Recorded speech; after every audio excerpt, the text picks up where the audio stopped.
Vicky Hodges is suing her ex-boyfriend, Ernest Baumgart, for assaulting her and damaging her property during a night of drinking. Ernest claims Vicky attacked him first.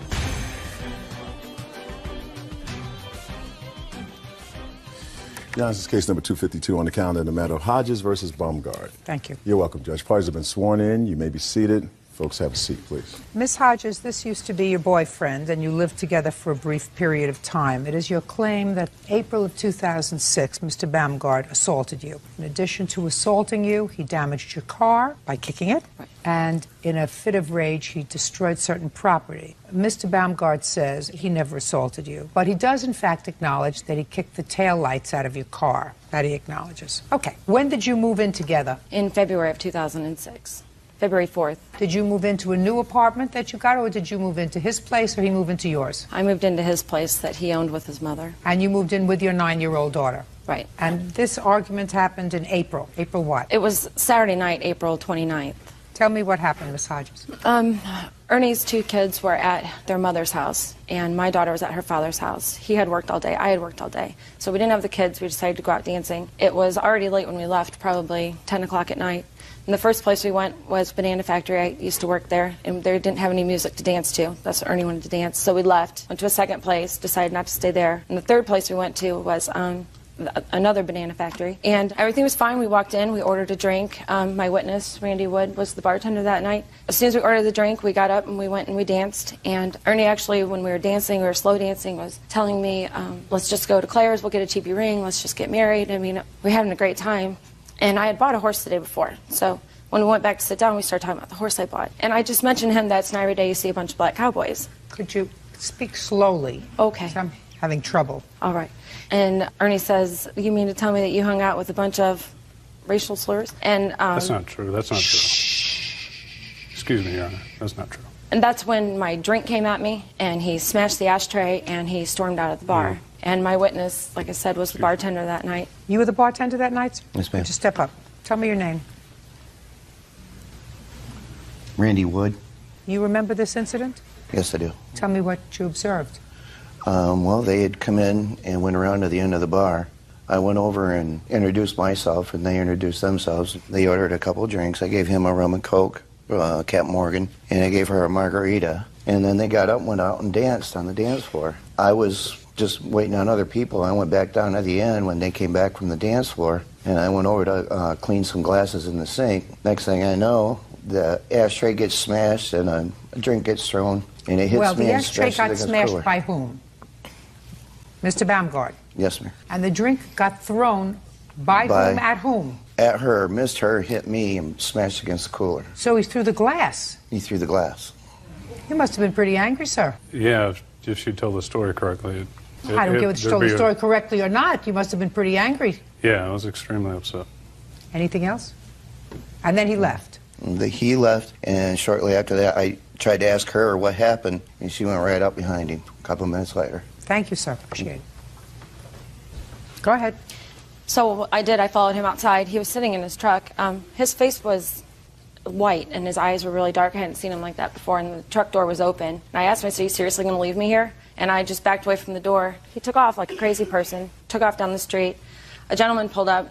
He wasn't a friend of mine, but I had seen him from being in this place I used to work. He asked me if everything was okay. I said, I don't know what just happened. He's like, can I buy you a drink? Can I give you a ride? I said, you know what, a ride would be great. He took me home. My keys were in Ernie's truck, so when I got home, I crawled through the doggy door and came in, and my phone is just ringing and ringing and ringing, and it's him. And I just ignored it. I figured he left me at the bar, let him worry. I figured he couldn't find me, so I plugged the phone in the charger, went and laid down, and I woke up to him grabbing me by the hair, flinging me into the wall. No. Shh! Don't speak Your Honor. yet. Excuse me. Don't speak yet. Go ahead. Our bedroom had a sliding glass door, so I go through the sliding glass door, and our bathroom was there. So I go to get in the bathroom, and he's pushing on the door as I'm like behind the door pushing, and there's like a little alcove there. And he gets the door open, and when he gets behind me, he grabs me by the hair. He's beating my head against the wall. And then I came out from behind the door, and then he takes my head sideways and hits it on the wall there, and the toilet paper holder thing was there, and I was worried he was going to like hit my head on the toilet paper roll. And then he hit my head, like smashed my face on the floor. It was very fast. But after he hit my head that time, I had told him, I said, Ernie, stop, you're going to kill me. And I start kicking at the door, hoping it'll fall. And it actually did, and I got wedged. And I have a photo to show you here. Because it fell over me, he wasn't able to get to me. So he starts kicking me, like, from underneath it. And that's my injuries, my whole arm right here. You have photos of that? Yes. I'd like to see the photos, and I'd like to see your medical report, please. This is it's the bathroom door. Just so you can see where I was kicking it and where it fell. No, just photographs of you and the medical report, please. Okay. Okay.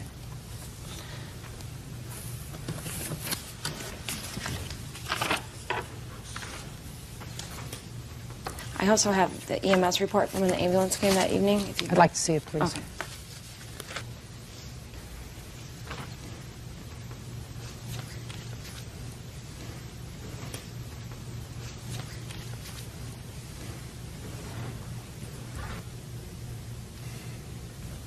Now, Mr. Baumgart, my next question is to you, sir, and I'm going to get back to this alleged assault in a moment. When did you kick the taillights out of her car? Just after she told me I was going to jail, and she ran next door to grab the... So the same evening? Yeah.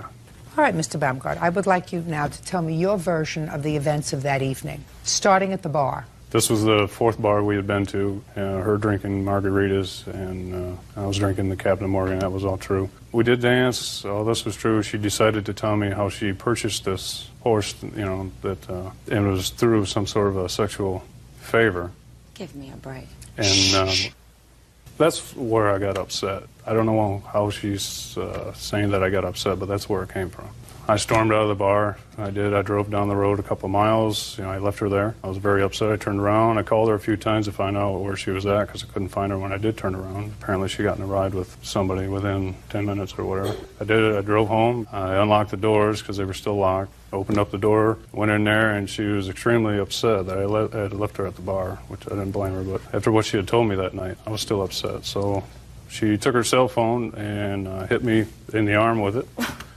I apologize. Shh. I took the cell phone. I'm sorry.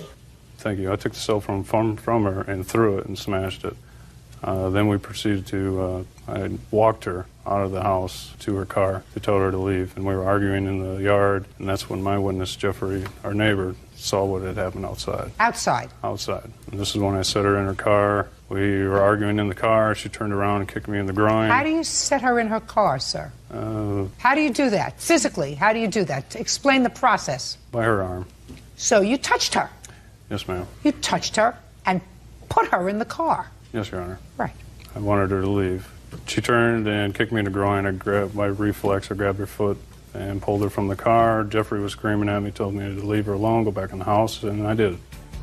Judge Judy continues in a moment. You want me to believe that she punched herself so that when she went to the doctor the next day, she had numerous hematoma all over her body. That's correct. What you want me to believe? Sit down, correct, Jeffrey. Sir. We've had enough of each other. And later today, Do you have the police report indicating the theft? The answer is either yes. Don't close your mouth. No. When was it stolen? real cases, real people. Judge Judy. Vicki Hodges claims ex-boyfriend Ernest Baumgart assaulted her during a fit of jealous rage. Vicki also claims Ernest shattered the taillights on her car. Jeffrey, you Yes, didn't ma'am. see anything that happened inside the house, did you? No, I did not. I heard a lot of commotion. But you didn't see anything that happened inside the I house. physically could not see inside the house. That is correct. When you saw what was going on outside, were you able to clearly see the faces of the people? Absolutely. Vicki had came to my door, wanted me to call the cops, When she came to your door, what did she say? that Ernie was trying to kill her, quote unquote. And she asked you to call the police. Yes. Did you? At that point, I didn't have the phone with me. No, I did not at that point. At any point, did you call the police? Later on that evening, correct. How much later? After they had already called, After who had already called? the cops were called, Your Honor. Oh, sir, that's outrageous. No, it's not. Oh, yes, it is, sir. No violence was happening at that point, Oh, ma'am. just a second. You have a woman coming to you in the middle of the night and saying, please call the police. Listen to me. There were no marks on her, Listen, Your Honor. listen to me, sir. Listen to me, sir. Outrageous. You have a woman coming to you and saying, please call the police. He's trying to kill me. And I have a hospital record from a doctor that evening which indicates that she has multiple Your Honor. contusions and abrasions Your Honor. all over. I'm speaking. Don't interrupt me when I'm speaking. All over her body. And you question, you decide to err, and you decide to err not in protecting somebody who's come to you in the middle of the night after what you say was a commotion next door, but you don't call the police until somebody else has called the police. Jeffrey, not smart of you, sir. Your Honor, during this time, 4 different times, I told them both to separate. 4 different times. Where did you receive your police training, Jeffrey? I am not an officer of the law. You are ma'am. absolutely right. You're not supposed to tell them to separate. But may I finish, Your Honor? There is some injustice being done here. May I finish? Jeffrey, I was finish. concerned with Vicky and her. They were both physically drunk, Your Honor. Now, in the state of Florida... Now, let me explain something to you, sir. I am reading from a medical record. Do you realize that I'm speaking, and you are not a police officer, and you're not a trained physician. The physician who examined her... Which was in the afternoon, not that evening. She refused the ambulance aid card. The EMS... She refused it that evening. Listen to me, sir, very carefully. The EMS worker who responded that evening, not the hospital the next morning, the EMS worker says, patient is not intoxicated. That's what the EMS worker said. It's right here. Right here. That is incorrect. All right. Well, it's incorrect. And I smell alcohol, honey. Just a second. My name is not Honey. I'm sorry you're drunk. And you may have smelled alcohol, but you can smell alcohol when somebody has had 1 drink, and you can smell alcohol when they've had 21 drinks. Absolutely. And what I'm telling you is, if a woman comes to your house and says, please call the police because he's going to kill me, if you're going to err, you err on the side of caution and you call the police. Because, let's say she was right. And you've already made a judgment. You didn't see any outward manifestations of assault. You felt that she was intoxicated, so you were going to handle this yourself. You made a mistake, sir. She was physically injured. And according to the doctor, the next day, I know you're shaking your head. I mean, I don't understand. You want me to believe, sir, that she went and flailed herself on a floor and hit herself, punched herself, or got somebody else to do it so that when she went to the doctor the next day, she had numerous hematoma all over her body. That's what you want me to believe? Sit down, Jeffrey. Sit down, Jeffrey. We've had enough of each other. I'm sorry. You have any other notes from the district attorney or any other reports? From the district attorney, no. From whom? I have Jeffrey's police statement, which he just contradicted himself. I'd like to see it, please. I never came to his door. I was in the backyard being choked by Ernie.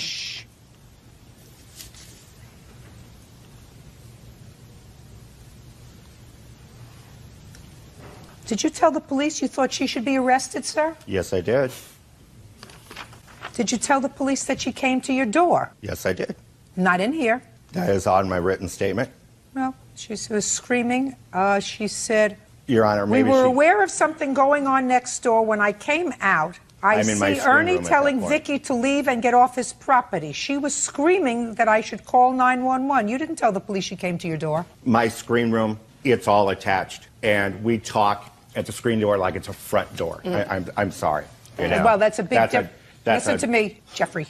There's a big difference between telling the police that you heard screaming outside and telling the police that this woman came to your door, knocked at your door, and said, please call the police. He's trying to kill me, which is what you told me a moment ago. Big difference. I do believe both are guilty of hitting each other. And I also believe she should be taken into custody. The officer told me to absolutely put down my feelings the way I did it. Oh, the officer told you to put down your feelings? Mm-hmm. In what jurisdiction do you live where an officer tells you to put down your feelings, Jeffrey? I never heard of that. I've been in law enforcement for 35 years. Well, I'm sorry, Your Honor, but it was Bradenton, Florida. Okay. They both felt that they all should have been arrested. California, maybe I would believe that an officer said, look, put down your feelings. Not in Florida. I live in Florida. Make me a lot. Florida, they don't care about your feelings. They care about bruising. They care about hematomas. There were no bruises, Your Honor. I'm sorry. Oh, yes, you're wrong, sir. I'm sorry, Honor. I'm sorry, too, Jeffrey. You're wrong. You made a mistake. And I believe that you exercised poor judgment that day, Jeffrey. You are responsible for this assault, Mr. Baumgart, and you are responsible for kicking the taillights on her car. She wants her deductible paid, $500. If you were mad enough to kick her car, which, by the way, I might add, Jeffrey doesn't indicate in here, then you are mad enough to kick her. Judgment for the plaintiff in the amount of $5,000. Thank you, Your Honor. Parties are excused. You may step out. Man was here. Well, in his police report, he says that I slept with the guy I bought the horse from. She just said that who else can get a horse for $300? He told his attorney something different. Nobody, without doing some kind of a favor. He never, ever called me a name or was mean to me before that day. Say that I assaulted her is just crazy. So it came as a complete surprise. And I guess she needed to pay some bills off, so here we are. Just don't put up with it. One time and I was out of there. And now the next case. All parties in the matter of Brading versus White. Step forward. 26-year-old Amber Brading is suing her ex-boyfriend, 25-year-old Brandon White, for crashing her car while driving drunk. Brandon says the insurance company has already paid the bill. Miss Brading, you and Mr. White were friends. You went out drinking together one evening. When was this? This was on the night of February 1st. Where do you live? I live in Dayton, Ohio. Just recently I moved to Dallas, Texas. Was it just the two of you going out drinking? Yes, Your Honor. Okay. This is your lawsuit. You claim that the defendant was the designated driver that evening, that the two of you went out drinking, and that both of you drank. On the way home or on the way from one place to another, he got into an accident and totaled your car. And your insurance company paid you out minus the $500 deductible on your insurance. So far, am I correct? Yes, Your Honor. So you want Mr. White to pay you the $500 deductible, and because you couldn't replace your car with what the insurance company gave you on the car, which was how much? They gave me $1,976, I believe. So because you couldn't replace a car for $2,000, in addition to the deductible, you want him to give you another $2,500 because that's what you had to put down to get another car. That's your lawsuit. Yes, Your Honor. Mr. White says a couple of things. First of all, he claims that you drugged him that evening. And as far as the rest of the claim is concerned, he says, you're really crazy. All right, Miss Brading, what do you do for a living? I'm currently a waitress. Where? At Sullivan's Steakhouse in Dallas, Texas, Your Honor. What about you, Mr. White? I work in a restaurant as well. What restaurant? Bob Evans. What do you do? I'm a manager. And where is Bob Evans? On Dorothy Lane in Dayton, Ohio. February 1st, 2006. Tell me about that evening, Miss Brading. That evening, I went to Mr. White's house, and I picked him up. We had plans to go to Bargo's. He agreed to be the designated driver that evening. Stayed there for a few drinks. Exactly what he drank, I'm not sure of. And then we went to Tailgaters, a different bar approximately 10 miles away. I insisted we call a cab for that evening, and he said, no, I'm okay. And then from there, he wrecked my car and got a DUI, DUS. How did he wreck your car? He was failure to control. Okay. He got a DUI. May I speak? Got a DUI. The insurance company paid you for the car. Yes, but there is still a balance left on what I still owe on the loan. Really? How much? $816. Did you pay them? Not yet. I had to put money down for a new car. I can't put my son in a car that's considered totaled. How old is your son? 4 years old. Who did you leave your son with when you went out drinking? He was with his grandmother. Is that your mother? No, his father's mother. Does he live with his father? No, I have full custody. What was he doing with his paternal grandmother? Well, his father lives in Dallas, Texas, and has since he was born. So she's in town, so she's able to watch him every now and then. So let me understand this. On February 1st, the paternal grandmother of your child was helping out to babysit for your son, and you went out drinking and got blotto drunk with this guy. That's what you're telling me. Correct, Your Honor. Oh. Well, all of it was wrong except I did get a DUI and I did drive from the bar. And you were drunk? Yes. But and she was drunk? She did have Clozapins on her. I don't know what that is, sir. It's just a drug, like a painkiller or something. I woke up in jail 16 hours later and had no idea what happened. There was a message from her on my machine saying, where's my car, what happened to you? And she was in the car when the accident happened. My grandparents were the ones that picked me up in jail. They took me to Amber so I could tell Amber where her car was, because she didn't remember any of it. Miss Brady, why do you think that I would give you any money? He was the designated driver for that night. He lied about having a license. Who cares? According to your complaint, which I read very carefully, you said that when you got to the first place where you were drinking, you saw him drinking. And you still got in the car with him. You should have taken your car keys and said, I'm leaving my car right here. I'm taking a cab home. You want to walk? That's up to you. But when you get too drunk to not know what you're doing, you can't do that. The insurance company paid what they were supposed to pay. They totaled your car. The fact that you owe $816, that's your problem. You don't let somebody who's drinking drive your car, and you don't drive your car. And you have to act responsibly. You have a child that's supposed to be taken care of. Case is dismissed. That's all. Excuse me, step out. He's accusing me of poisoning, and that's supposedly how he got out of his DUI. I had a couple buddies that were there that night that she was handing them out, and said that they saw her put it in my drink. He was incorrect about the medication I was on and the medication that he took out of my purse. It's Ativans. She just admitted that she had something on her. It was irresponsible hanging out with him. He's not a good influence. I'd never want to see her again. I'll be happy with that. I will not be hanging out with him any longer.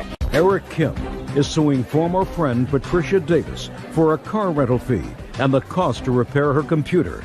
Eric says he met Patricia on the internet. Your Honor, this is case number 92 on the calendar in the matter of Kim versus Davis.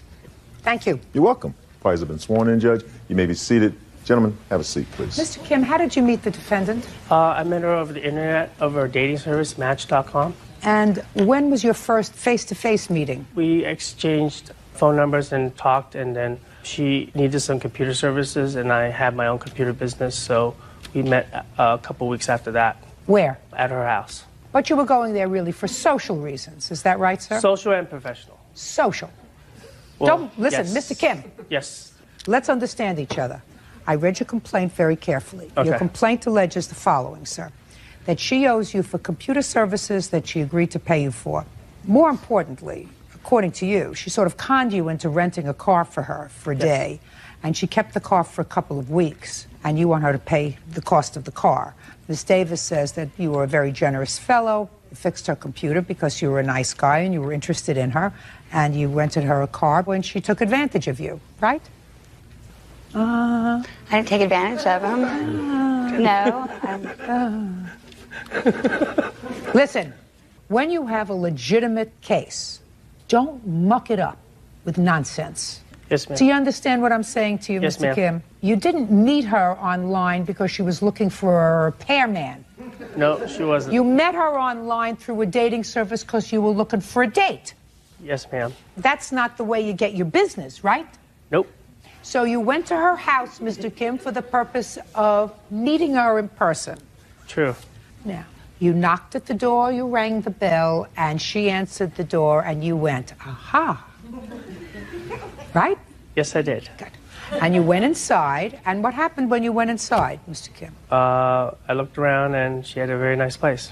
Good. Did you have a meal? Did she offer you a drink? Did she offer you a cup of coffee? Did you go out? What did you do? We just talked, and she mentioned that she saw... You were talking. Miss Davis, are you accustomed to inviting people over to your house that you meet on the internet? Don't you know that that's dangerous, madam? No, Is not an answer. I don't usually. I usually do not invite people over to my home. Well, why did you invite Mr. Kim? Well, we had chatted online several times and talked on the phone several times before we finally connected, and I felt it was safe. He told me he had a computer business. I did do a search online, and I did see his business online, so it wasn't like I was inviting some axe murderer over to my house. Well, you don't know that. He may have been an axe murderer with a computer business. Could have been. Don't speak. Did you go out, or did he stay in your house? He stayed in my house. For how long? Probably about 2 hours. What were you doing in the house for 2 hours? He was fixing my computer and then hooking up my wireless. Did you ever see him again? The second time when he rented me the car. When did he come to your house and fix the computer?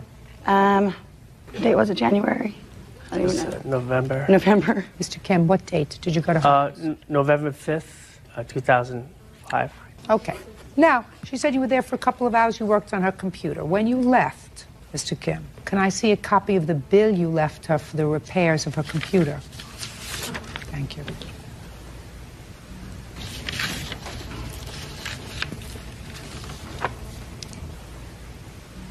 This is dated December 15th, sir. Well, I that's- asked you, listen to my question. Yes, ma'am. My question was a very specific one, Mr. Kim. Yes, ma'am. I want to see a copy of the bill you left for Miss Davis on November the 5th. And do the not have a answer bill. is, Mr. Kim, you did not leave her a bill. That's true. You generated a bill on December 15th, right? Right. Was that before or after you rented a car for her? That was before. When did you rent the car for her? November 9th through the 17th. Listen to my question very carefully, Mr. Kim.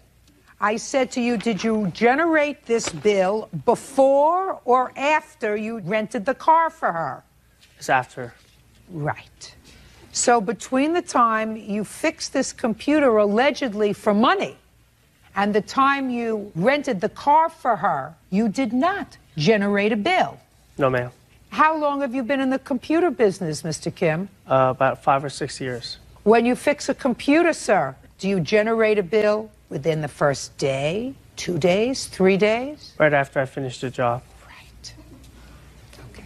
So now, Mr. Kim, I'm giving you back this bill. Okay. Is this a friend of yours, sir? Yes, ma'am. He's going to tell you what you can do with it. Okay.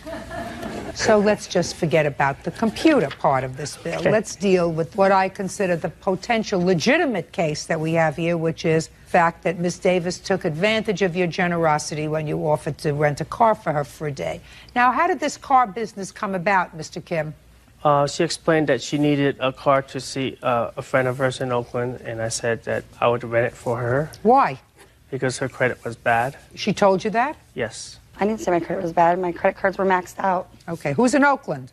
My ex-boyfriend. Was he an ex-boyfriend then? Yes. So what were you going to visit him for? He had surgery on his ankle. This isn't the ex-boyfriend, No. is it? Who is this? Thomas Greenwood. He's my friend. He's my... He has a car. Yeah. He was a witness to... They didn't catch it, but I caught that one. Listen to me. She called and said she needed a car for a day, so you agreed to rent a car for her for a day. What happened, Mr. Kim? She promised that she would return it, paying for the amount for the rent the next day, and that was what we agreed upon. What date did you go to Oakland? The 8th or the 9th of November. So what happened? I went there and I saw my friend, and I stayed there for a couple of days, and then I came back to my house, and then back to the Bay Area again a few more times. And then all of a sudden, the police show up at my house. And I was in bed asleep, and they, I didn't lock my door because I live in a nice neighborhood. I didn't think I had anything to worry about. And I hear this, when I'm 12, all those CB radios and stuff. And I wake up, and they have, guns drawn on me. And I said, what's going on? They're all, we're here for the stolen car. I said, stolen car? There's no stolen car. And they said, well, we have a report that there's a stolen car here. Judge Judy continues in a moment. In order to be a good witness, you have to be very careful because the judge is usually smarter than you are. Right. In this case, it's a no-brainer. And later today, Mr. Hopkins, don't play with me. I'm not playing. Good. If you're not playing with me, then talk to me. real cases, real people. Judge Judy. Eric Kim claims former friend Patricia Davis owes for car rental fees and the cost to repair her computer. Eric claims Patricia used him. Mr. Kim, how many times did you try to reach her between the 8th of November and what day, the 16th? Yes. At least 4 times a day. Did you leave any messages? The message box was full. What do you do for a living, Miss Davis? I'm a receptionist for a doctor's office. For how long? 6 years. Same doctor? Same doctor. What kind of doctor is it? Podiatrist. You have any children? 1. Where's that child live? Half the time with me and the other half with her father. Okay. Now you can stand up. Who are you? I'm her friend. I guess I get to handle the axe murderers. How long have you known the defendant? About 7 years. Have you ever met Mr. Kim? Yes, I have. When? The day that he came over to do the repairs on the computer. Tell me about that meeting. It was very informal. I tried to stay away from them. He was working on the computer. I was just there to, lend support. I was over visiting my friend. So she wasn't there alone? Correct. When Mr. Kim came over? Yes. Very nice. So what do you know about this car, sir? Only that they agreed to... Don't tell me what they agreed, sir, unless you were there when the agreement was made. Well, they talked about renting the car at that point. They did? Yes. Tell me what you heard. I don't recall who brought it up. I just, the fact that she didn't have a vehicle and that they had problems, getting a hold of each other. He was offering and she was, lending it to be known that, Sit down. Why would people come on national television to make a fool of themselves? You don't want to say anything, do you? No, ma'am. Perfect. I could. Can I say something? Shh. You see, Miss Davis, when you come to court, you have to file papers. Paper that you filed was an answer. In order to be a good witness, you have to remember what you file in an answer. Do you understand? Correct. And you have to be very careful because the judge is usually smarter than you are. Right. In this case, it's a no-brainer. Right. So, in this case, what you said was, I was having trouble getting around, and he volunteered to let me have a car, and he volunteered to rent it for me, so it would be easy for me to get around. So that when I said to you specifically, very quickly, so that you didn't have time to think, who was in Oakland? Because that you didn't mention in your answer. No. No. He mentioned it in his complaint. He said you had somebody that you had to see in Oakland that you needed to rent a car for a day. But I have guys help me out all the time. I've had a guy buy me a BMW before. Well, you must know how to do something right, Miss Davis. Nobody do. ever bought me a BMW. How much was the car? $11.77.45. Now, Mr. Kim, you picked somebody that you hardly knew, right? Yes. That told you that she had maxed out credit cards, or according to bad credit, whichever one. You're a businessman. You're a businessman. I mean, maybe you thought you were going to get some of the benefits of the BMW guy, but that doesn't mean that you lay out the credit card first, sir. Judgment for the plaintiff in the amount of $1177.45. That's all. Parties are excused. You may step out. He offered to help me out, and I accepted it. And because I wasn't returning his phone calls, he decides to call the police. I was being a nice guy, and I did it for one day. It wasn't a smart thing to do. And I said, Eric, the police were at my house, and they're saying the car is stolen. And it turned out to be 7 days. It was kind of not too scary. It was kind of funny, actually. And every day it was going up $150. I had my pajamas on, and they were really nice. And I felt sick to my stomach. I like police officers. 18-year-old Maritza Lopez is suing her former high school classmate, 18-year-old Heather Landry, for attacking her in a mall. Maritza claims Heather is carrying a high school grudge. All rise. Now, this is case number 147 on the calendar, the matter of Lopez versus Landry. You're welcome, Judge. Parties have been sworn in, Your Honor. You may be seated. Ladies, have a seat. Miss Lopez, it is your claim that the defendant assaulted you in a mall. Correct. And you want your medical expenses paid. Miss Landry says that you actually started up with her by throwing a can of soda on her. She says nobody was really injured in this incident, but that clearly you were the aggressor. You know each other from high school, is that correct? Correct. And it's my understanding that there was an unfortunate incident where you actually hit Miss Landry in high school. When was that? It was probably 4 months before graduation. Had you been friendly before this incident in high school? Yeah, I've known her since junior high. Tell me about the incident in the high school, Miss Landry. It was like a little party, a little barbecue, and I was giving this guy a ride home, which happened to be like her boyfriend, I guess you can say. And she had came in the house crying hysterically to talk to him, and she was talking to him outside. And I had to go because his cousin was sick. And so I went out, I gave him about 20 minutes to talk, do whatever they had to do. And then I went out there and I told him, we need to go. Are you staying or are you going with me? Because I needed to leave. I needed to get the sick guy home. And she got in my face and she was like, can't you see him crying here? Blah, blah, blah, yelling at me. And I was like, I don't care. I just need to go. So he needs to make a decision. Then out of nowhere, she just hit me. Okay. And she apologized for that? No. She did not apologize. Never apologized to you? No. Okay, well, I can imagine you were pretty angry at that. Yeah. I can imagine you were. All right, now when was this incident in the mall? On what date? The May 3rd, 2006. Tell me your version of the events of that day, Miss Lopez. Okay, well, I was working at the mall at a store, and me and my manager decided to go get something to eat, so we ordered food from a restaurant there. I went to go get the food. As I walked in, I noticed that Heather and her friends were just sitting there.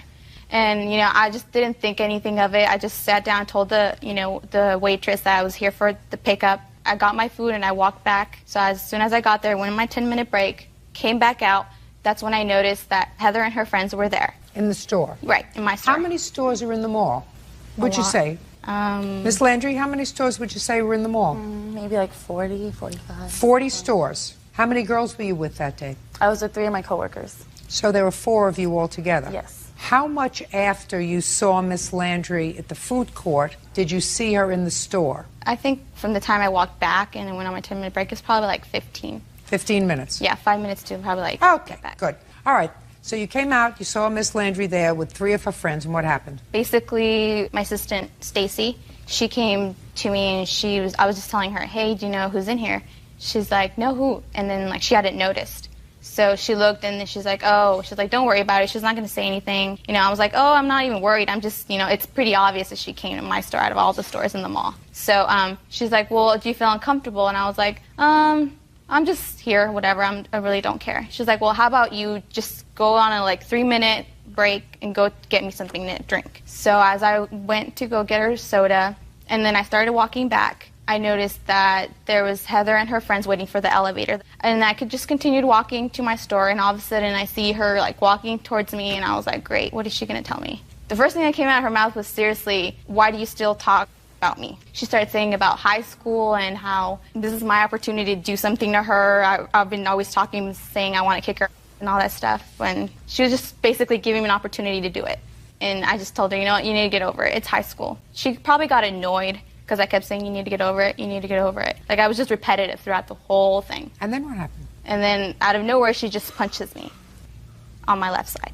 And then what happened? So obviously I pushed her away. That's probably when the soda fell on her. I seriously did not want to hit her back. My first reaction was just to push her away or hold her down because I was working. I'm like, what am I supposed to do, really? I don't want to lose my job, and at the time I was getting promoted assistant manager, and I knew I was probably going to lose the opportunity with the regional manager. That all didn't go through your mind in a second. She punched you, according to you. You pushed her, soda fell on her. What happened next? Basically, she was just she's probably swung at me as I tried to hold her 3 times, so it's total maybe 4 clean punches on this side. Did you hit her? No, I didn't hit her at the time. Throughout, probably towards the 4th time she hit me, I was like, I'm just going to defend myself because nobody's jumping in, nobody's coming. Okay. Yeah. Fine. What kind of medical treatment did you receive? It was just basically a checkup. He gave me medicine. I have the hospital bills right here. I'd like to see the bill. Do you have photographs? Yes, actually I do.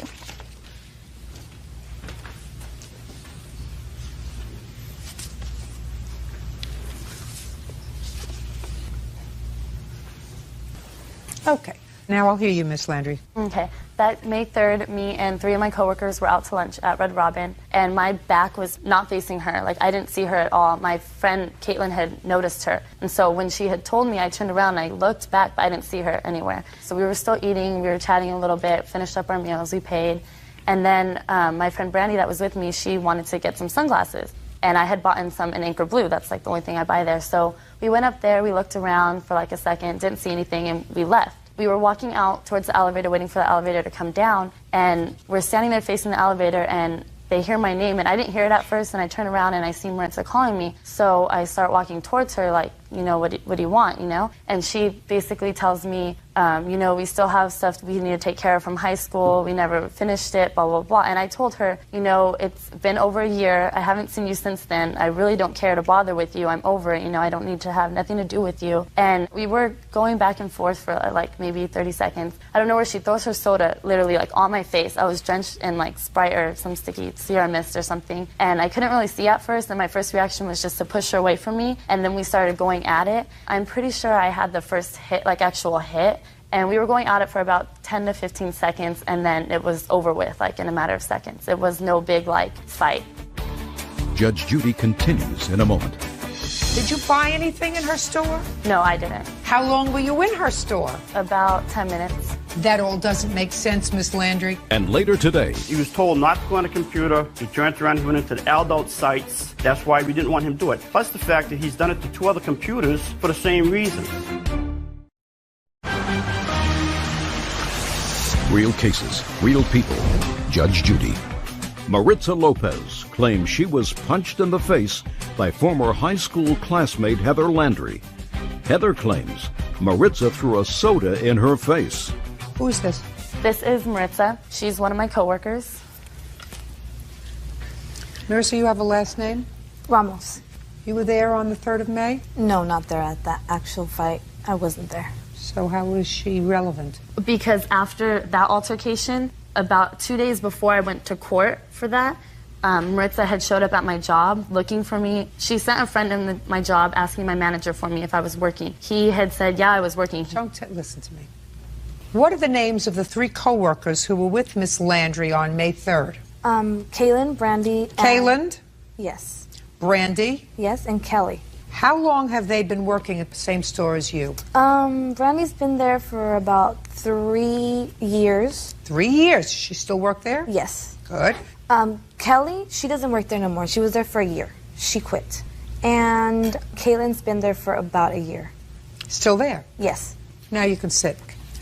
Miss Landry, why would you bring someone who wasn't there on May 3rd and not bring the 2 co-workers who were there on May 3rd and who can support your story?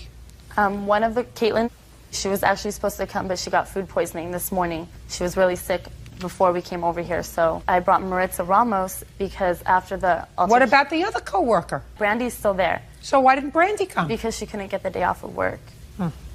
That's a lot of excuses. Okay.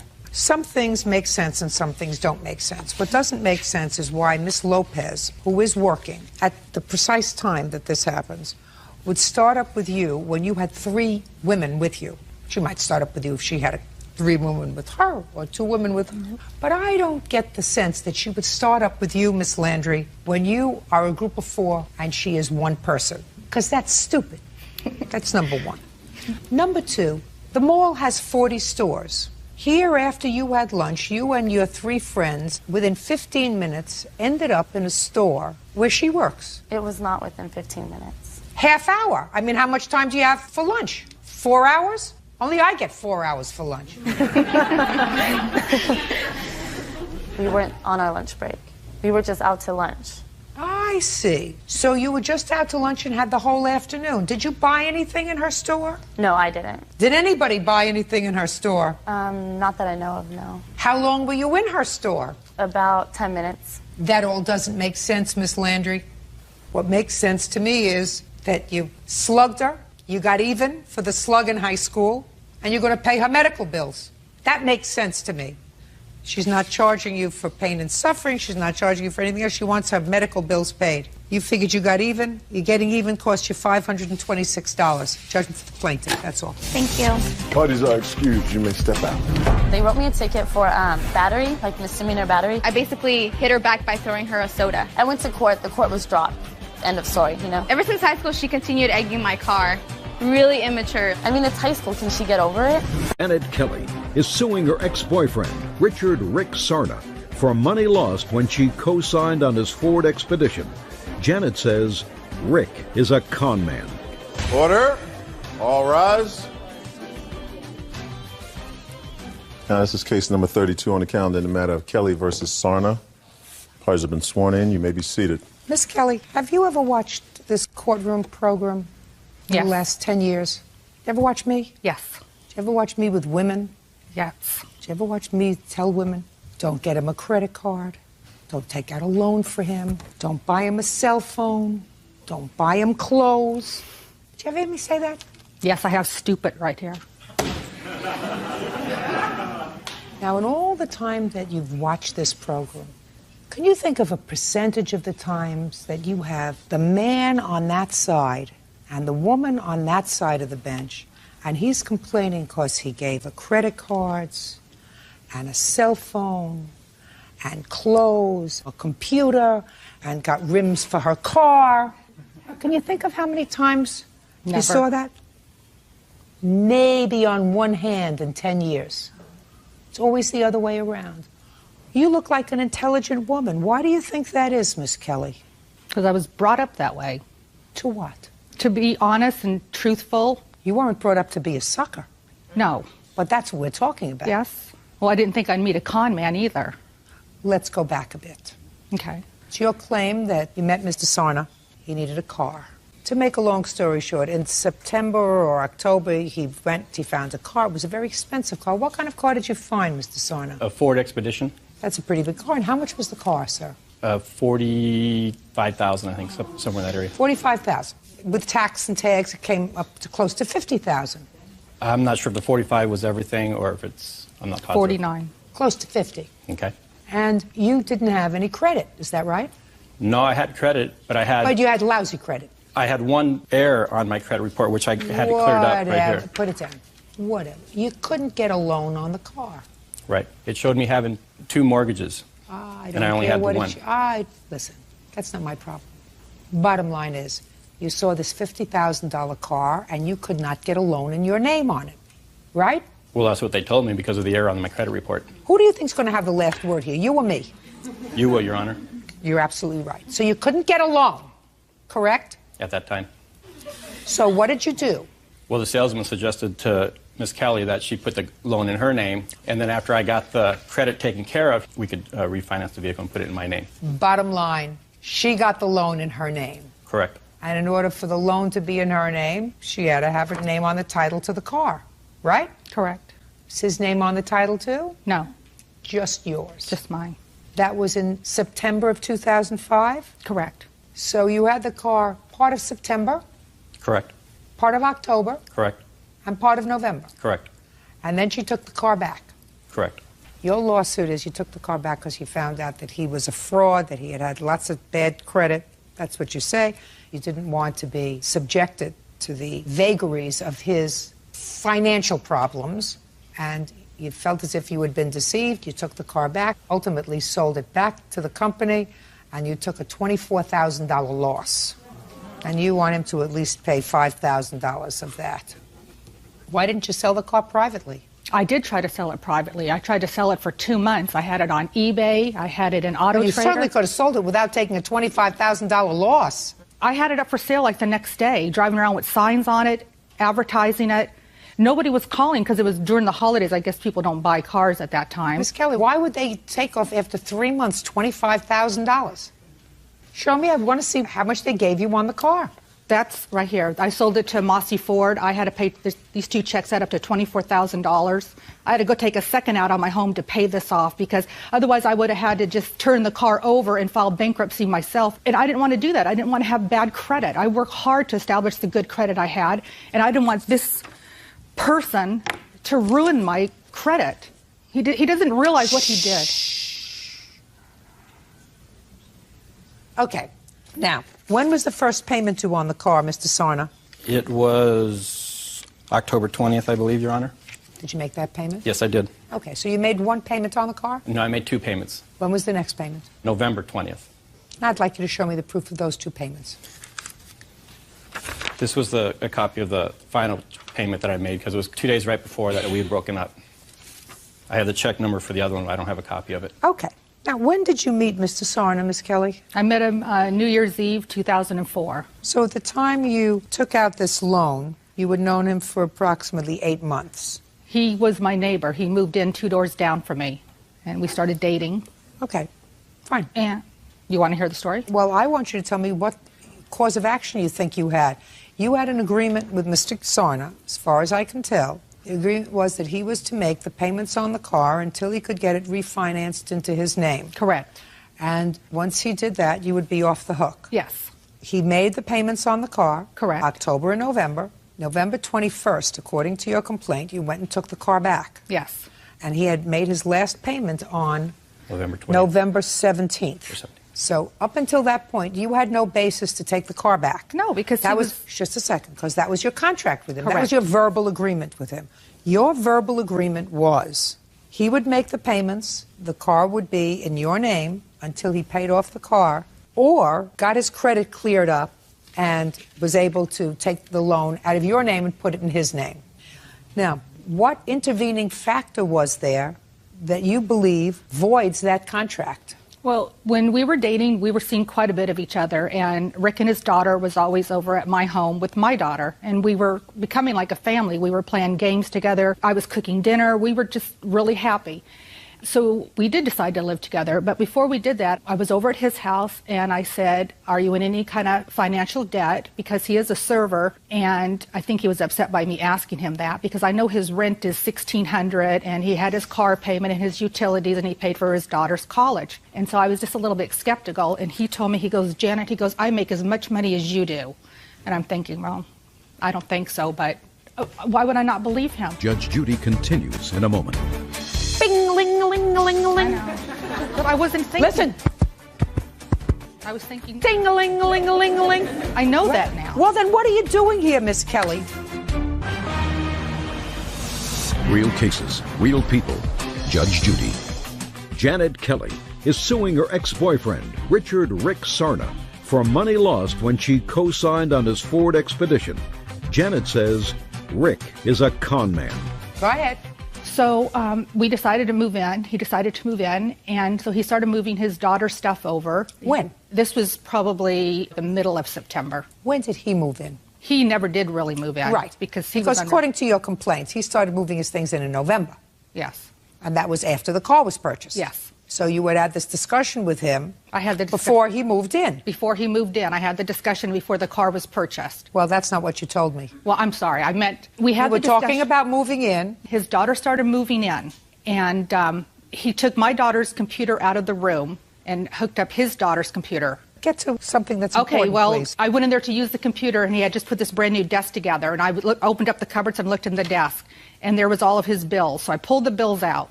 And he had the IRS after him from back in 2003. All of his utilities were 2 to 3 months delinquent, and he had a credit card with over $10,000 on it, and the minimum payment was $562, and he was only paying $30 on that. And I'm just thinking, oh my God, my name is on this vehicle, and I found all of these bills. And I asked him point blank, do you have any financial debts? And he said no. So why would I ask him any more than that? And so when he came home from work, I confronted him right then and there. And I said, what is this? And he goes, I can't believe you don't have any respect for me. You went through my stuff. I said, no, I didn't go through your stuff. I just looked in there. It's out of character for me to snoop, but something told me to look there, and I did. So he told me, he goes, look, he goes, you don't pay those bills. Do I ever ask you to pay those? I said, no. I said, but you are not paying those bills either. I said, now you have another bill to have to pay.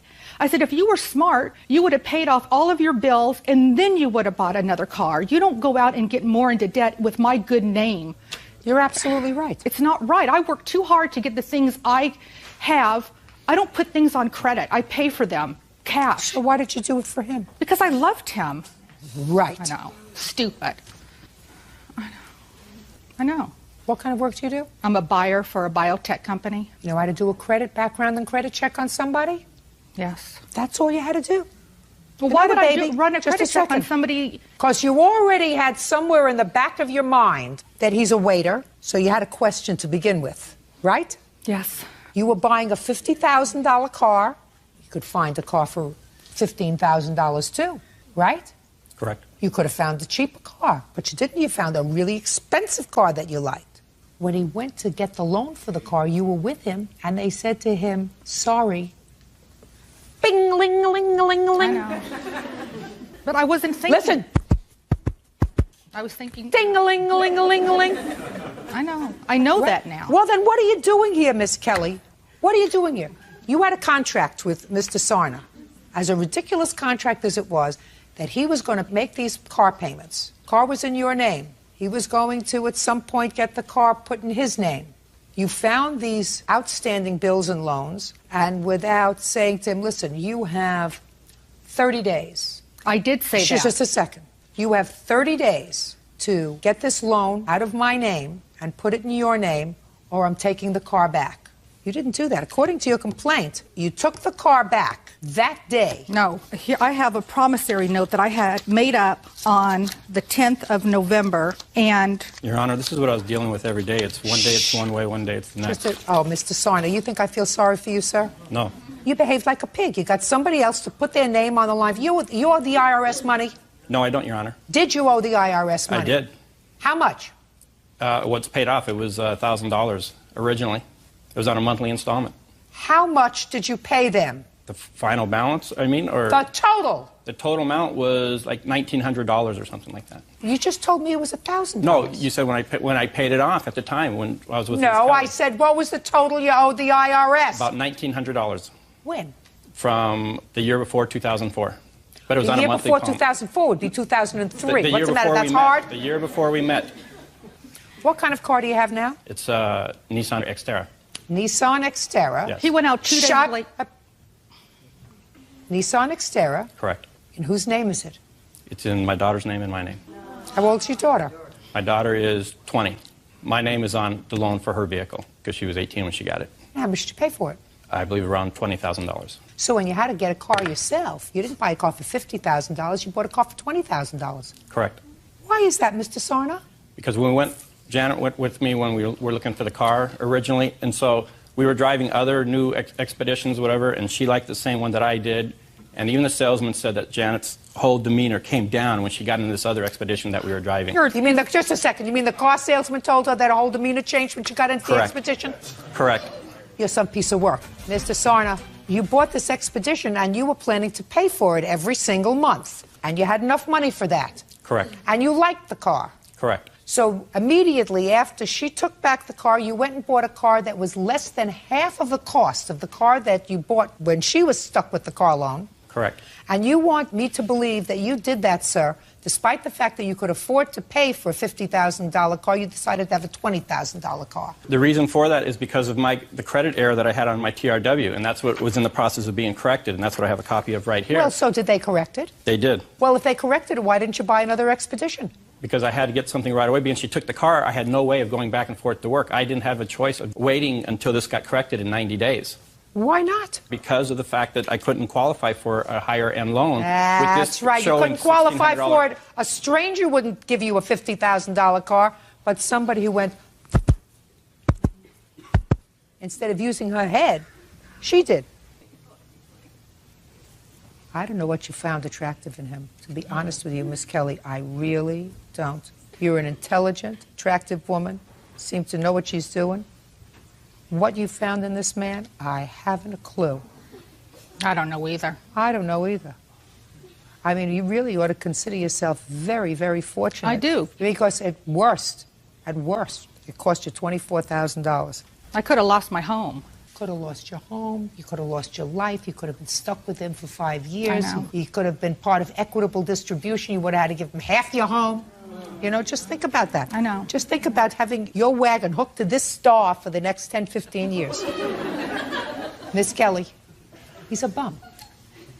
He's a bum, but you have no case because you had a contract with him, and your contract said he was going to make the payments, and ridiculous as it seems, the 2 payments that he was required to make, he made.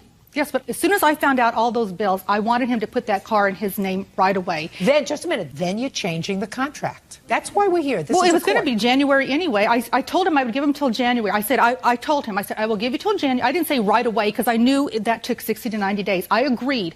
I will wait until January. Okay. He was the one that came back and says, no, I need 6 months. I said, why do you need 6 months? He wanted 6 months longer. That was never discussed, Your Honor. Yes, it was. It was after the first of the years when it was talked about, and she was going to leave me without a car. She said, I'll wait till after the first of the year, but you're not going to have the car. I will take possession of the car. She took it that day. Miss Kelly, you can't change a contract unilaterally. And your contract with him was, just as I indicated, that he made the payments, he was going to get the car transferred out of your name, the loan into his name, and you were furious when you saw all of these debts. Because Absolutely. he lied. He committed fraud. What about fraud? No, he didn't commit fraud. When you pillow talk lies, that's not fraud, Miss Kelly. That's pillow talk. But I agreed for him to keep the vehicle until January because his lease was up in January. He wanted me to give him an extra 6 months so that he could move out of that place and move someplace with that vehicle that I paid for when I wouldn't even know where he'd be living at. I never had the option of keeping the vehicle. This is the promissory note that I had written up. He wanted me to go out 6 months. I agreed to 3. I agreed to go to March. This is the promissory note that I took over there, but he would not sign it because he wanted me to change it another 6 months more. Just a second. When did you take the car away? I didn't take the car away till the 21st of November. Why? Because he wanted to go visit his mother in Arizona. And I was not going to allow him to take that vehicle out of state without me going in there. So I stayed in this relationship until he went to see his mother. And then we came back. The next day I moved all of his stuff out. You can't change a contract unilaterally because somebody in Pillow Talk tells you that they're financially solvent, and it turns out that they're not. I'm speaking. And it turns out that they're not. You're a smart lady. You had your heart operating when your head should have been operating. And quite frankly, I don't understand why a smart lady would sell a car back to a company after the car being used for 60 days at a $24,000 loss. I don't get that. You had no right to take the car from him when you did, and if you sold it at a loss, that's unfortunately your problem. Next time you'll know better. I don't think you're a very nice person, sir. You understand that? I think that you misled her. I did not, but I think that you Mr. Sarna, I think that you misled her. And I think that you were a pig. I think that you got her to commit herself to a $50,000 car that you could ill afford to take care of. Ill afford to take care of on a long-term basis, unless you're doing something other than waiting on tables, sir, which is a possibility, but I won't go into that right now. Something that gives you a lot more cash. No, Your Honor. Because there are very few people that can afford $900 a month in a car payment and pay for their daughter's college and pay for room and pay for board, and pay for eating, and pay for gas, and make an insurance payment on what you make as a waiter. Goodbye, Mr. Sarna.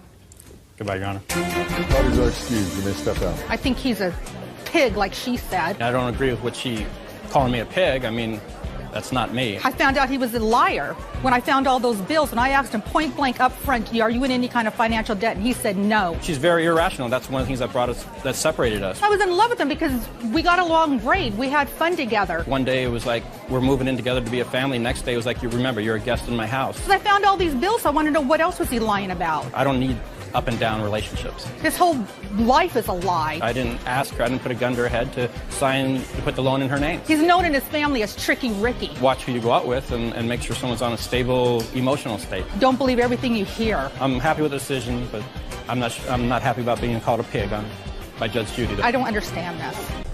And now the next case. All parties in the matter of Harmon versus Tolan, step forward. 18-year-old Christina Harmon is suing her father, William Tolan, for an unpaid loan. William claims Christina broke the terms of their agreement. Ms. Harmon, this is your father? Yes. According to what I read in the complaint, you made a loan to him. Yes, I did. Your father does not deny that you made a loan to him.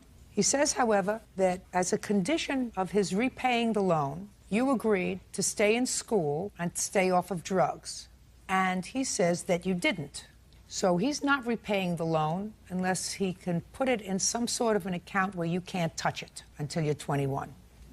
There's a little bit of background here. Background, according to you, is that you didn't have much of a relationship with your dad for most of your growing up. You lived with your mother. Your father at some point was incarcerated for an extended period of time. He got out of jail. You developed a relationship with him, moved in with him for a short period of time. You got a settlement of some sort from an accident? Yes. How much was the settlement? It was for $8,960 or $9,000. Yes. And it was at that time that he asked you for the loan? Yes. When was that, Miss Harmon? He asked me for it November 28th of 2005. Were you living in the house with him at Yes, that time? I was. What did he say he wanted the money for?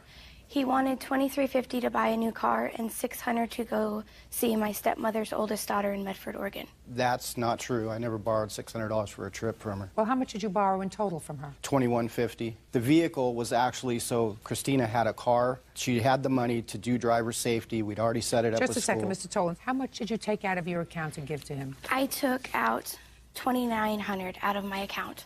I wrote a check to my bank. Let me see. It's this one right here.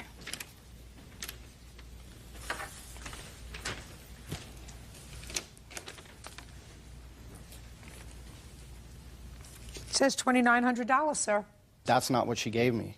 She gave me $2,100, and my wife can attest to that. In a check or cash? Cash. Okay. Let's say I believe you. Okay. Did he also give you a car?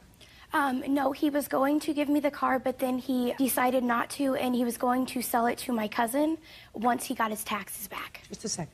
Did you ever have possession of that car? No, I did not. And title in your name? No, I did not. Okay. That's not true, Your Honor. She had title in her name? She didn't have title in her name Then because she didn't get. she had the keys to the vehicle. They were given to her when she got it. Listen to me. I don't care if Okay. she had keys to the vehicle. It's not her car. Where's the car now? The car's in Salem right now. With whom? With a friend of mine. That's not her car. No, it's not now because she didn't hold up her part of the bargain. Listen to me. When you asked your daughter for money, what were the conditions? The conditions were that she stay in school. No, and not you're do asking drugs. for money. You're the borrower. You don't set the conditions of the return of the money, Mr. Tolan. Yeah, I don't think you understand. You say, I'd like to borrow $2,100 because I want money to buy a car. And I will pay you back if you stay in school and if you don't do drugs. If I were your daughter, I'd say, take a walk. What kind of ridiculousness is that? I'm doing you a favor by loaning you $2,100 and you're going to set the conditions on repaying me? That sounds stupid. Doesn't that sound stupid to you? Does it sound stupid to you? It sounds very stupid to me if that was the story, but she came to me asking for the vehicle. And I told her I would give her the vehicle on conditions because I was trying to teach her to be responsible. I'm not talking about the vehicle. I'm talking about the $2,100 for your car. I understand that. I'm talking about my daughter's life. I'm passionate about drug and alcohol use. Listen, I'm passionate about the and truth. I'm not going to let her Listen die. to me. So you'd give her $2,100 to go kill herself with? Mr. Tolan, listen to me. I've had 5 children that I raised. I understand that. And I guarantee you, sir, I have not been in prison. And I guarantee you that I've been in my children's lives from the time that they took a breath. Okay? So I can guarantee you that I'm as passionate about my children's welfare as you. Okay. So what I'm saying to you is it doesn't make sense for you to say to anyone, including your daughter, can I borrow some money, but I'm only going to pay you back if you do this. If you get a job, if you stay in school, if you break up with this boy, if you stop hanging out with this person. Otherwise, I'm not going to borrow the money from you. Okay, let's put it this way. No, don't. I don't answer your questions. Okay. I don't answer your questions. What you're saying to me sounds stupid. And if it sounds stupid, it's not true. Judgment for the plaintiff in the amount of $2,900, because that's what you took. That's all. Fine. Parties are excused. You may step out. I am glad that I got the money back, and I feel bad that I lent it to my father. Basically, I think Judge Judy just signified to me that life is what the hokey pokey's all about, because she just gave my daughter the license to go kill herself. He told me that he wanted to have a relationship with me. I'm a drug counselor. My wife is a drug counselor, and my daughter's a drug addict. Yes, I used to do drugs, but I've been clean since June of last year. My life previously was in and out of prison and doing drugs. I'm his wife, and I tried to be a mother to her, brought her around my 12-year-old. She lied to my 12-year-old about being pregnant, wasn't pregnant. Today, I'm helping people. She slept around and everything. She was just awful. I don't have a relationship with my daughter. She chose to leave. I really don't know if I'm going to have a relationship after he's done this to me. 2132, Eagle versus Ulrich. All parties, please step forward. Tobias Eagle is suing his former friend, Joshua Ulrich, for cryptocurrency profits and equipment. Mr. Eagle, you and Mr. Ulrich were friends. You were traveling together for business. What kind of business were you in other than this cryptocurrency? First off, we weren't friends initially. We were first business partners, and we worked together underneath my mentor through his company, Symbio. Yes. Okay. And what kind of business? It was teaching workforce development for, I guess you could say, people who needed skills so they can be prepared for engineering jobs. Okay. You worked at the same company? Yes. Okay. And when did you decide to go into this business together? Around January to February 2021. This has to do with cryptocurrency? Yes. Okay. This cryptocurrency business that you went into together, did you form a company or an LLC? He had already had a company established. I was doing it more as a recreation, but... So the answer is you and the defendant, when you wanted to go together into this business, did not form a separate company? No. So individually, it is your claim that you spent some $20,000 on equipment for this new company. Yes. And you were supposed to share whatever profits there were in this new company. And quite frankly, I know nothing about cryptocurrency. I am of the Charlie Munger school of cryptocurrency. I think it's all about the emperor's new clothes. And unless I can feel it, touch it, taste it, smell it, or bite on it, it doesn't exist. So I want you to know that's where I'm starting. Yes. Okay? So you're going to explain to me what the business was that you were doing with him that involved buying $20,000 worth of equipment, which you now say is in his possession that you want back. Yes. Cryptocurrency. Okay. He mentioned that he knew how to mine cryptocurrency. Okay. That's how we now use it. I understand that those are the words that you use. Where is the mine? May I explain cryptocurrency to you a little more too, Your Honor? Oh, I'd love to hear you. Okay, sorry. Mining is just a term for generating profits from cryptocurrency. There is no physical mine, as you may already be aware. It's not like mining gold. Yes. It's not like anything. It's like the emperor's new clothes. Yes, ma'am. But essentially, cryptocurrency... That's why it collapsed. Yes. Cryptocurrency mining is just... You know that it collapsed. Oh, yes. It collapsed. Everybody knows that it collapsed. Yes, ma'am. Charlie Munger predicted that a long time ago. Yes, ma'am. But essentially... You know that? Yes, I do. Okay. So what you were involved in is a shill game of Emperor's New Clothes, which would have involved all of your investors. Who was it that created cryptocurrency? The Winklevoss? I don't know who created cryptocurrency. Brothers? I don't know. Not sure. In any event, somebody had a vivid imagination. Yes, ma'am. But all crypto is we essentially use our computer resources, specifically a piece called a graphics card that is really good at solving equations. We essentially solve equations for money. That's really all mining is. And You so we solve generate revenue. equations for money. Yes, ma'am. What equations? I don't know the specific equations. Essentially, the equations are so complex that when you solve them, you're rewarded for your time and the effort that your computer put into it, and that's where the revenue or mining comes from. We essentially validate transactions the same way you might want to make sure that a transaction on your bank statement is legitimate. And so we were paid for validating these transactions. You sound like a really bright young man. I appreciate that, Your Honor. You really should find something important to do. I have changed sectors since then, Your Honor. You have equipment that he paid for? No, Your Honor. I would actually like to Just get in. a second. I'm Yes, just ma'am. asking a question. I thought maybe we could resolve this. Show me what equipment you purchased, sir, the receipts for it, and tell me where it is. And so we're not here specifically for the GPUs that he claimed. The what? GPUs, graphic cards. Just a second. Don't say anything to me, sir. You have the counterclaim for equipment. I have it for equipment and cryptocurrency assets. I'm not bothering. Tobias Eagle claims his former friend, Joshua Ulrich, owes for cryptocurrency profits and equipment. I contributed $20,000 in equipment, and by the first quarter of 2021, I am suing the defendant, Joshua Ehrlich, for cryptocurrency profits and return or value of equipment. Yes. I'm not concerned about cryptocurrency profits, because I think cryptocurrency is a whole lot of who shot John. And the only ones that probably got skunked are any investors that you put into cryptocurrency. Well, it still has value, so. Well, you know something? You tell that to all the people who lost billions in the last 2 weeks. Would you mind just showing me the equipment that you purchased and receipts for it? I didn't ask you for anything. Yes, Your Honor. Equipment that you purchased. Okie dokie.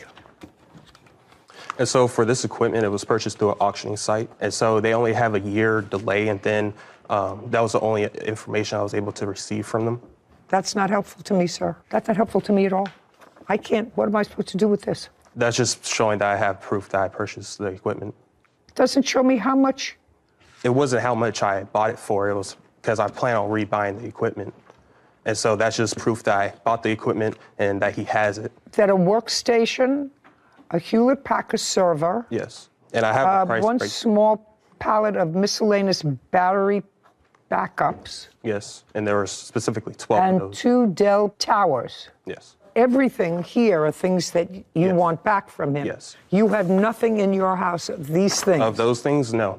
Those are in his barn right now. Okay. Do you have these things? No, Your Honor. Did you ever have this in your possession? Yes, at one point I did have it in my possession. When?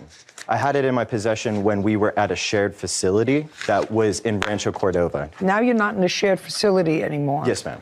Since we were in a shared facility, I have never had the equipment in my possession. Furthermore, the equipment that he's talking about has nothing to do with this case. This case is primarily around the assets. You have no idea how simple I'm going to make this, sir. Yes, ma'am. He has receipts for certain equipment. I have receipts for more equipment, and I have a very Just a second. You have a counterclaim for equipment. I have it for equipment and cryptocurrency assets. I'm not bothering with that. Okay, no worries, Your Honor. Yeah, no worries. No assets. No there are no problem, Your Honor. cryptocurrency assets. Where is the equipment that you claim he has that belongs to you? Well, it was originally at his house when we moved out of the facility. I relocated all of it to his house. I have an inventory ran on the last day I was at his house, marked with the location, the equipment, and a lot of details. I would love to show it to Your Honor if that's acceptable. Just a second. Do you have... On that list? No. No. Do you have any equipment at your house? Yes. What equipment do you have at your house? The graphics cards that he's talking about. So you have the graphics cards that belong to him? No, they belong to me mostly. So I bought most. What do you mean that they belong to you mostly? I bought most of the graphics cards. He put in some money for some equipment expenses. And for my estimates, which I wish I could have asked him, was around $3,000 that he put in. And I put around $15,000. How do you expect a court to dissect this business mess that you've created? I'm not here for the GPUs or graphics cards. That's why I completely left them out. No, but he has a counterclaim. And that's fine. He can present it. I understand that. Sorry. How do you expect somebody to pick apart this legal morass that you have, except to say that all of the stuff should be sold? Understood. I don't have any value of what you claim you spent for this because there are no amounts on it. Yeah, well, that's a problem. I do have documentation, Your Honor, of all of it, and it's labeled who purchased it and the amounts. In addition, the second page here has the totals that he was talking about, and the documentation pages are below that. Great. There isn't a lot of very expensive stuff that you paid for, Mr. Ulrich. There's not too much, no. No, there isn't too much expensive stuff here, right? Yes. You know, we have something for $24, something for $15. You paid for the little stuff, he paid for the big stuff. Two things, Your Honor, that I would like to mention. First of all, he did not purchase $20,000 worth of assets. This is a highly inflated number. I can actually prove this. Just a second. Yeah, no worries. Just a second. I'm not awarding him any money. Each of you will take back the things that you bought. You didn't have a formed company together. It's not a company asset. It belongs to each of you. You're not in business anymore. Yes. So all I have to know is what do you have at your house and what do you have at yours? He has everything, including all the physical assets. The only thing that I have at my house, Your Honor, is, or it's actually on my computer, technically stored in a digital wallet. A digital wallet is the same thing as a regular wallet. This is just how we store cryptocurrency. I don't want to care about that. I don't care about that. All I'm talking about is equipment. So I have no equipment at my house, Your Honor. What equipment does he have in his house? He has everything that's listed on that document that I gave you. And I actually do have proof that he has it because... I'd like to see it. So these are text messages from my roommate to his mother. From who? From my roommate. He was supposed to be here as a witness. If he's not here, you can't show me texts from him. He wasn't able to make Well, you can't prove something to me via hearsay from a witness who's not here. It's not hearsay. It's just text messages that he gave. That's hearsay by a person not here. You know, I actually don't think that you're ready to have this case tried. I can't help you. You say you don't have anything in your house.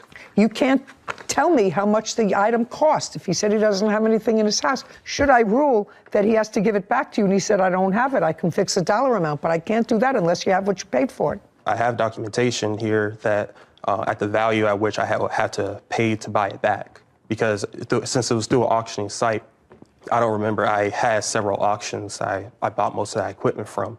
You can show me a bank statement where you paid money to an auction house. I just want to see an amount that you paid to the auction house. I don't have that on me currently. Okay. Well, okay. Your Your Honor? case is dismissed without prejudice. Go back to the courts where you originally came from and see if they can help you any more than I'm willing to. Can't help you until you get your documentation together, sir. You're the plaintiff in this case. I can't award. You don't have anything if you don't have what you paid for the equipment. But he said he doesn't have the equipment. And he's lying. It may be, and the proof that you have is inadmissible here because your friend who authored those texts is not here. The case is dismissed without prejudice. Go back to the court where you started it. Shauna Hellerman and Monica Tway are suing their former tenants, Carl and Renee Antonucci, for property damage, unpaid rent, and a bathtub. Court come to order. All rise. Have a seat, please. Hello, Judge. Case 2154, Hellerman, Tway versus Antonucci. Thank you. You're welcome. Miss Antonucci, the plaintiff, Miss Hellerman, gave you a job. Yes. When? It was probably February of 2021. Where had you worked prior to that? I just worked for myself. Worked for yourself doing the And same? cleaning. Cleaning. Yes, and I worked for Rite Aid as assistant manager. And your husband was in prison? For a year last year. He was in prison on a 2 to 10 year sentence, correct? A rider. It's called the rider program, and it's about a 1 year program.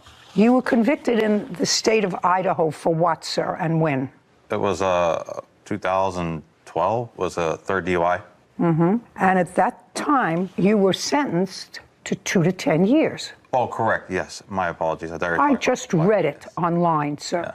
It's not a secret. It's out there. So you were sentenced from 2 to 12 with a minimum of 2 years. And the rest of the sentence, you were supposed to be on probation. Correct. You violated the probation and you were sent back to prison. Correct. And that decision, violating your probation, you appealed. Correct. And the appellate court, the highest court in the state of Idaho, affirmed the lower court decision violating your parole. Probation, yes, correct. Your probation. And that was just 6 months ago. No, it was... February of 2022 is when the opinion was published. Does that sound right? Yes, the response to that, yes, correct. Yes. So what was your release date from jail? It was January 11th. Just a second. Don't answer for him. January 11th, yeah. January 11th of 2022. Correct. Now, you had been working for the plaintiff while he was incarcerated, Miss Antonucci, without incident. That be a fair statement? You were happy with them? I wasn't getting paid enough, but yes. Nobody's ever getting paid enough. Even I don't get paid enough. Right. Everybody thinks they're worth more than they're getting. Right. You didn't quit. You didn't complain. Now, at some point, when your husband got out of jail, there was a question about where you were going to live. Were you living in the property in question before he got out of jail? No. No. So he was getting out of jail. Where were you living while he was in jail? I was in Donnelly, Idaho, in our motorhome. Is there a reason that when he got out of jail, he couldn't go to the motorhome with you? He did. And then you tell me how you ended up in their property. Shauna and Joel took us to dinner, and... They took you to dinner for what reason? I don't know, just to take us to dinner. Well, that was nice. Yes, it was nice. Very nice. So far you're working for people that you seem to like. Your husband is incarcerated. He gets out of jail. I assume you told him he was getting out of jail, that that's why he was around now. I assume you told him that he had been in prison. Yes. Okay. And they didn't hold that against him. They invited you out for dinner. Yes. Tell me how the conversation came up about a new place to live. We were just talking about moving to Adams County. Why? It's just a better situation. Oh, just a second. Was he required to be in a particular county for his probation? No. Now, was he required to live in that county? No, he's not, unless he puts in a request to move. And that was approved. Well, is there any reason why you put in a request to move after he was released from prison? Yes, because they offered to talk to Monica about a house that was coming up for rent in Adams County. Just a second. Who knew about a house? Did you know about a house that was coming up for rent? No. Yeah, I'm not getting a sense of forthcoming answers from you.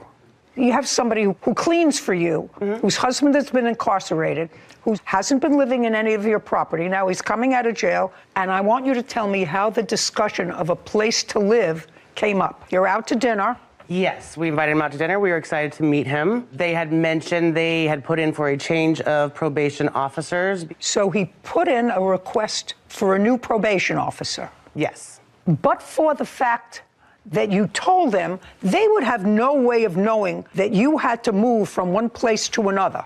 You had to have told them if you put in a request to move. We were just looking for a place to live. You approached them and said, do you have a place for us? No, I did not say that. Well, then, how did it come about?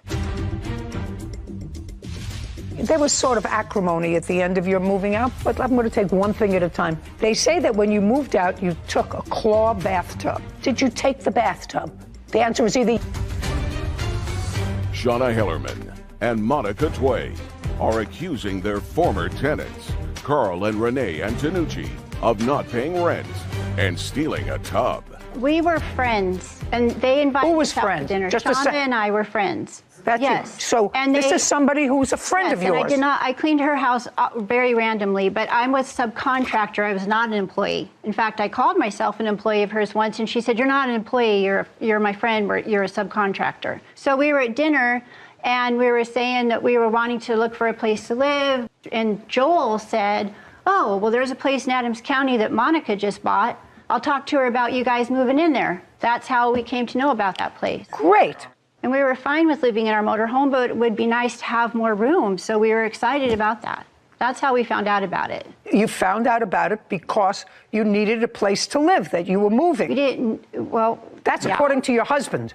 As a general contractor, trying to find housing, one of my ideas was, well, let's rent a house, let's rent a place. I need space because I have trailers, I have a flatbed, I have a cargo trailer, I have the 2 vehicles and the Harley. I need a garage, I need a shop. I need to, expand. That's the sole reason for finding a different place. And also trying to save money to buy a home and recover and do all these things, build my business, so forth. Ultimately, you moved out. There was sort of acrimony at the end of your moving out, but I'm going to take one thing at a time. They say that when you moved out, you took a claw bathtub. I know what those are. They're sort of a decorative old piece. I've had them, they sometimes use them now when they renovate houses and put modern stuff around this claw bathtub. Did you take the bathtub? The answer was either yes or no. Yes. Yes. Of course. You say you took it in the answer. Did you have permission to take it? Yes. Yes. Who gave you permission? Monica. Monica, did you give them permission to take it? Absolutely not. I did not give them permission to take it. So now I want one of you to tell me when the conversation took place, where it took place, and who was present. One of you is going to talk to me. When we were about to move in and doing the walk through the residence. No, just not moving out. You were going to move in, and you moved into the residence in February of 2021? What month? No, we moved in April. April of 2022. And you moved out when? August 21st of 2022, of course. Okay, so what you're saying, Antonucci, is that in April, now you're going to tell me a story, in April you were walking through the premises with the owner.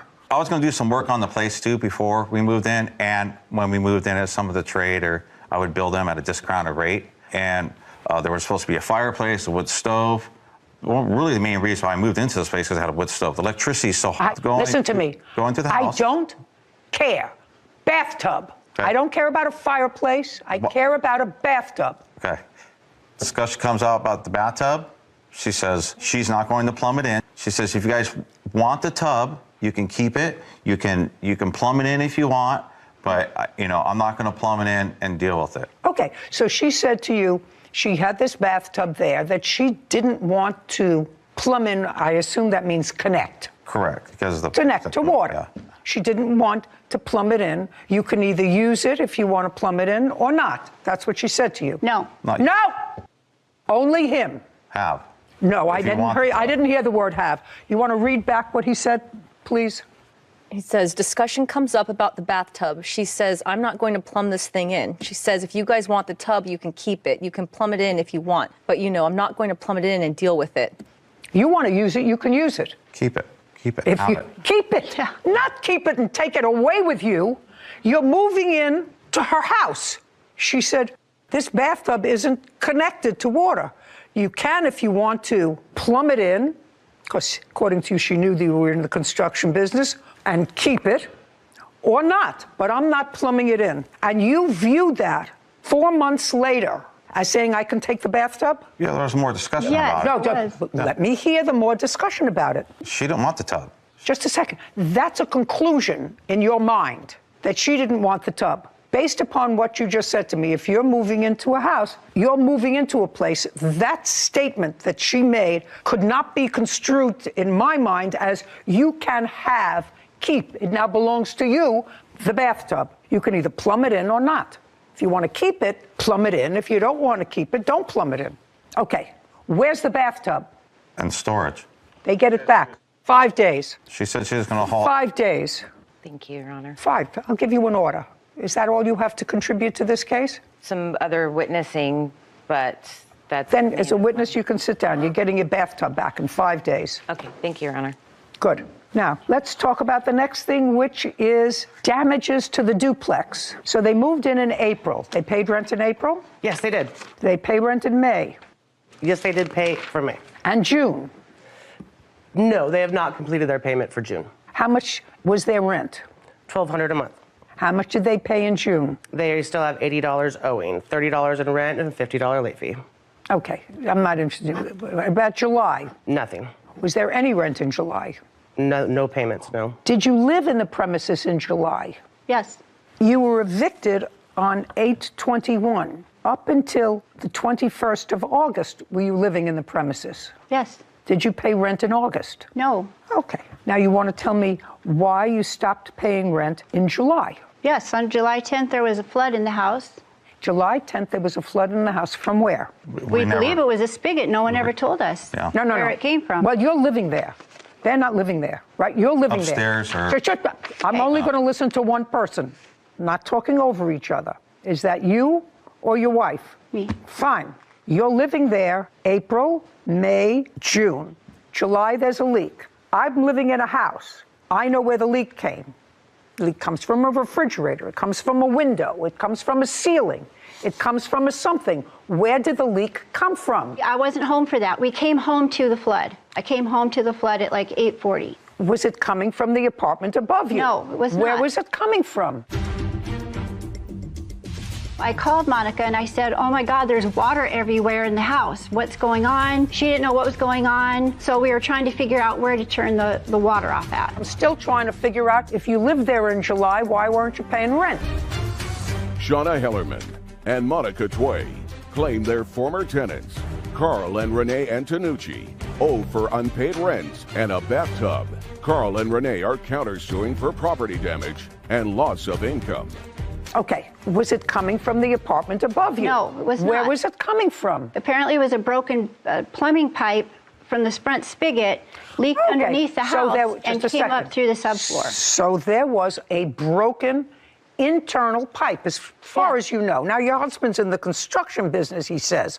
So when the flood happened, did you try to find the source of the flood? I wasn't home, Your Honor. Where were you? I was at work. Well, eventually, did you come home? Yeah, I came home that evening real quick. Well, that evening, did you try to find where the leak came from? I had to get back to work.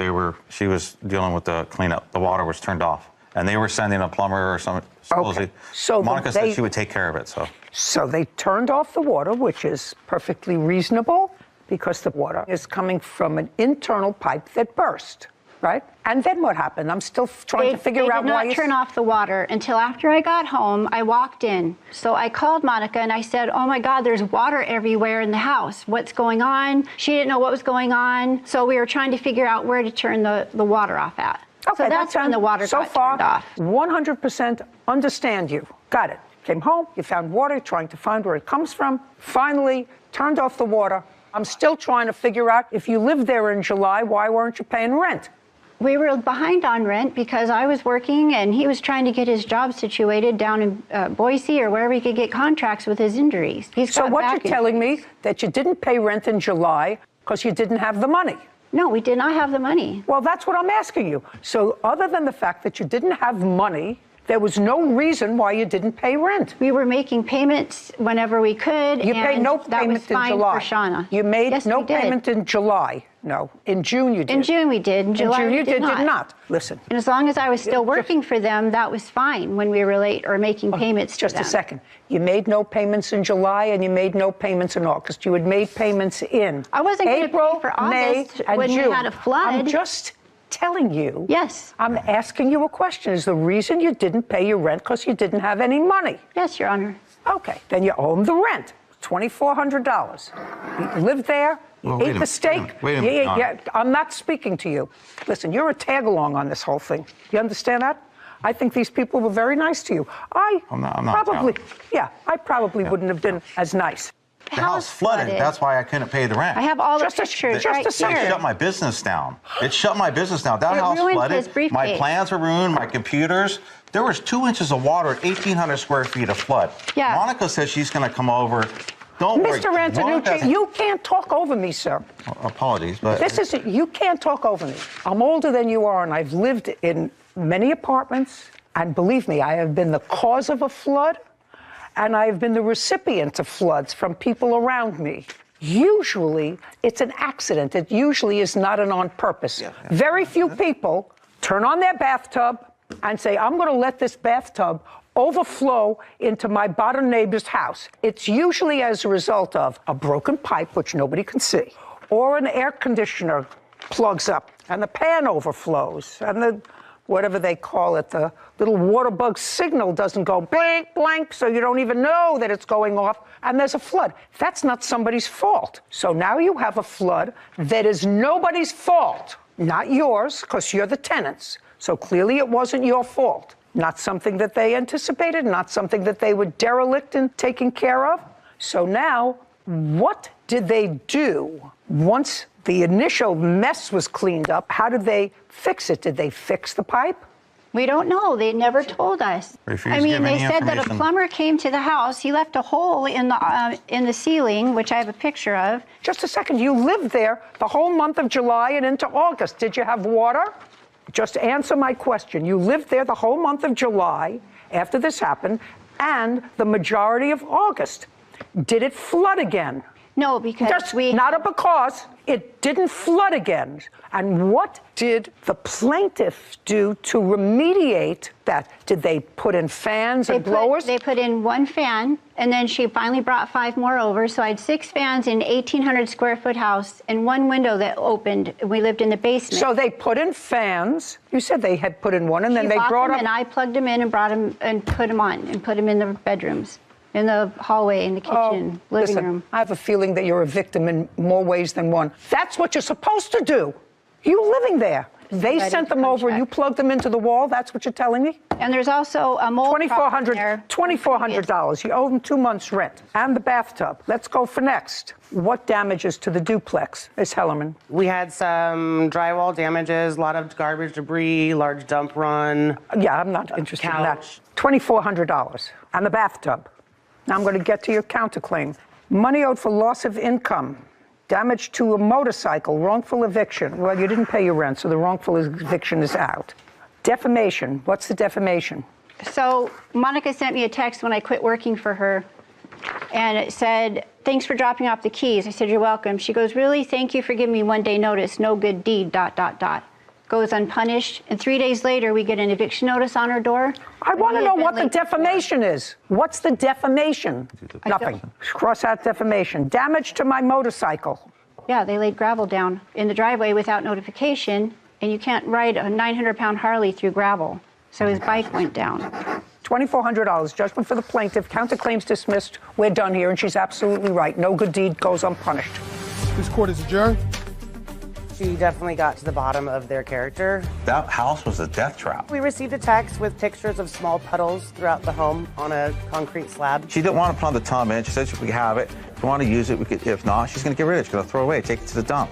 I didn't ever tell them they could have the tub. I told them I was not going to install it at that time and that I had already arranged to have the tub removed. I was going to store it.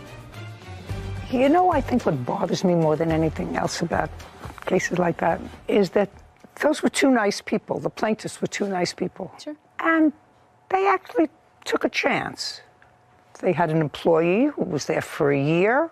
Now she's got a husband who's recently released from whatever kind of prison he was in. But they welcomed him. They took him to dinner. They needed a new place to live. And then they leave the place a mess. They give them no notice. They just drop the keys and we're leaving and don't pay rent for 2 months. And took property that he knew was valuable because they moved back to their motorhome. So they didn't need a clawed bathtub, which are expensive. But they pay for that storage. But they pay for the storage in order to keep it. So the plaintiff was right. No good. Terry Smith is suing her ex-husband, Tony Smith, for 3 ATVs and a lawnmower. Court current order. All rise. Have a seat, please. Hello, Judge. Case number 2148, Smith versus Smith. Thank you. You're welcome. Ms. Smith, this used to be your husband. You haven't been married in a long time, but after your divorce, you sort of remained friendly and you had some business transactions together. What kind of business? I would refer real estate business to him and refer flipping homes and the construction work. Did you take part in that as well? I did. In what year were you divorced? 2015. So this briefly is what I gather from the complaint and the answer in the counterclaim. At some point, according to you, you purchased 3 ATVs. Those 3 ATVs were originally supposed to be used in business. We purchased more than 3. How many did you purchase? Those were the 3 that were left. It was 14 of them that we had. And when you purchased those together as part of a business? No, those were mine. I purchased it. The business. 14. Business was mine. Yes. 14? Yes. You purchased them, you paid for them? Yes, I did. Okay, and you can prove that to me? I can. Okay. Do you agree with the fact your former wife purchased the 14 ATVs? Yes, I agree, but it was underneath an LLC that was formed. I don't care whether it was under an LLC or a little umbrella or a big shoe. She bought the ATVs. Yes. So one of the things that's in question is the ATVs now are in your custody? The remaining ones are in my home, yes. 3? Yes, ma'am. And you want them back? I do. She bought them. Why doesn't she get them back? Because, Your Honor, there is an outstanding invoice for work that I have done for her. What? It's construction work and other odds and ends that was helping her. That's not part of your counterclaim as a set-off, sir. That's not what you say at all. Okay, and also there is a counterclaim. You have a counterclaim. That has to do with your truck. So there really is no reason that you are holding those ATVs. Are they new? No, they were demonstrator models. There's 1 new one and 2 demonstrators. Okay, so within 5 days, you make arrangements to get those, okay? I assume that you have children together? No. So I assume that you are 2 civilized people. I don't know whether you need a police officer to accompany you to get those, but within 5 days, make arrangements to pick them up from his house. They're yours. I will, thank you. Are we then finished with your claim? Now, there's a lawnmower, an electric zero-turn lawnmower. Okay. It's also part of that claim. Okay. I sort of remember that. Is that an old lawnmower? No, it was purchased in May of 2021. And who was it purchased for? He asked me, since he could not get it on credit, if I would buy it for him, and the next real estate transaction that I referred him, he said when he got paid, he would pay me the $4,800 back. Okay. And so when I asked for it, he said he had put it in a separate savings account to save it for me. And I said, well, I don't need you to save me my money. Got it. So you have the lawnmower? Yes, ma'am. You picked that up with the ATVs?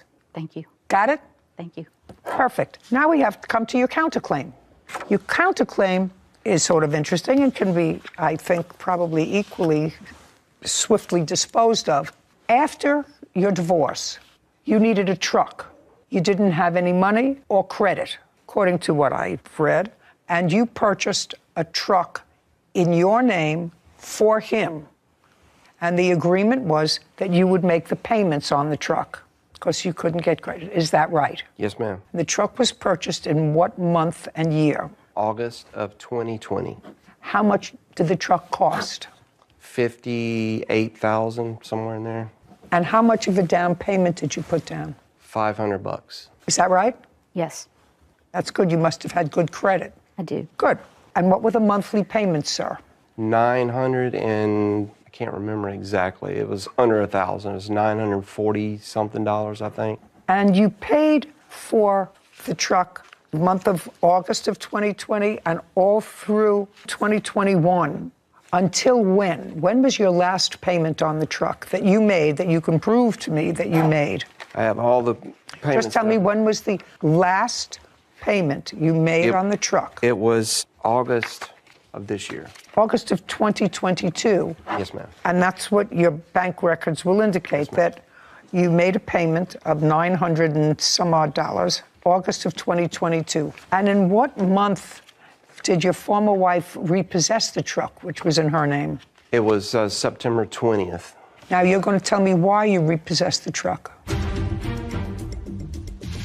Let's talk about the violations. Driving without tags, only 2 months.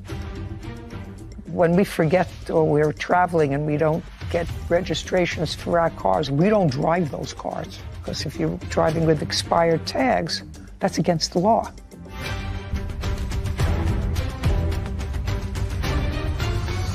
Terry Smith, claims her ex-husband, Tony Smith, owes for 3 ATVs and a lawnmower. Tony is countersuing for the value of a truck. Okay, you made a payment of $900 and some odd dollars. Yes, ma'am. August of 2022. And in what month did your former wife repossess the truck, which was in her name? It was September 20th. Okay, now you're going to tell me why you repossessed the truck. Yes, that truck's first payment was due on October 30th of 2020. I made the payment on November 28th. No, I'm not interested in history. Okay. I'm interested in, he says that he was making payments on the truck. You say he stopped making payments on the truck, which is why you repossessed it. You didn't want your credit to be at risk. It was 2 of the first payments that I made, and I said, I'm not doing this again like I did on the last truck where I make every payment. But the insurance, I asked for the insurance to be paid since April of 2020, and I requested this on June the 28th of 2022, and I said, here's the insurance premiums I've paid on the GMC truck since we've had it, and it was $1,596. His reply was, I'm happy to pay the insurance on my truck, but don't just dump 2.5 years on me at a time. I will need to break this up into 3 increments. This was June. I don't have any money. The insurance and taxes, the taxes this year is the first time he's ever paid taxes on the vehicle, and it was 1 year late. He drove on an expired tag for a total year. The reason is that just a second, is that correct? I'm sorry? Did you drive on an expired tag No, for a ma'am, year? it was only a few months late. But so you drove It wasn't an entire year. How many months? 2 months. Oh, that's too long. I agree. And was your agreement that you would maintain the insurance for the truck as well? That was something that we discussed, and because of the real reason she actually agreed to purchase the truck, we had a previous truck that was also I was driving, and because of the LLC that the truck was under, it was a very high commercial insurance rate. So she felt that it would benefit her to get another truck and come out from under the commercial rate that she was paying for insurance, and she was going to put it in a group insurance policy. Where is the truck? Where is the truck? You've had possession of the truck. That's correct. So you get all the benefit of the truck, and she gets all the detriment. I'm just referring to what we I'm discussed. just, what I'm not getting from you, sir, is any sense of, the whole idea was this is going to be my truck. As soon as I finish making all the payments on the truck is going to be mine, right? That's correct. And if you didn't make payments on the truck, absolutely, she has a right to repossess it, if that was your agreement. And you acknowledge that that's your agreement, right? That is the agreement, but I have made every payment, and I have paid all the taxes. Well, the word paid all the taxes eventually, didn't pay them when due. That happened once. Didn't pay them when due, pay them eventually. What about the insurance? The insurance, I agreed to catch up and pay her back for once she told me what it was. Okay. I never received any information about the insurance amount until she sent it all in one. Okay, she sent it to you in one email. That was in June, and you said I couldn't pay it, and she repossessed the car in September. Between June and September, did you make any insurance payment? No, I did not. Why? It was a lot of things going on at that time that there was money owed to me as well from her. So it was a lot of discussion going back and forth about that. Well, but one thing is clean. You know about the insurance, and if there's money that she owes you from construction or real estate or whatever it is, you have to put that in compartments. Where is the truck now? I took the truck back and it is sold. Did you ever tell him? He wouldn't talk to me. He hasn't talked to me since May. So you had the truck for approximately 2 years? Yes, ma'am. And how much in total did you pay for the truck? The exact amount added up was $18,736. So you paid approximately $9,000 a year, right? Correct. Your Honor, we had an agreement of $1,200 a month on the truck to cover the insurance and taxes up front before it was purchased. That's not true. Well, if you paid approximately $9,000, Mr. Smith, and you used it for business, correct? That's what you used the truck for. So you paid approximately $750 a month if you paid $9,000 each year for the 2 years, $1,870 You say the payments were $900 a month. That means that there was a shortfall. Can I bring us? It was more than 2 years. It was August of 2020 until September. August of this year. Well, that's 2 years. There's also a down payment of $500. I'm not. Okay. So that's $750, sir. I always have a problem with people who are no longer married and no longer happy with each other, where one party has the obligation and has all the liability on a vehicle, including their credit and their insurance, when the other person is being either irresponsible or blinking at certain violations. Let's talk about the violations. Driving without tags, only 2 months. When we forget or we're traveling and we don't get registrations for our cars, we don't drive those cars. Because if you're driving with expired tags, that's against the law. I would like to point out, if I may, that the bill for that obviously went to her address. It was not given to me. Now, that's not my.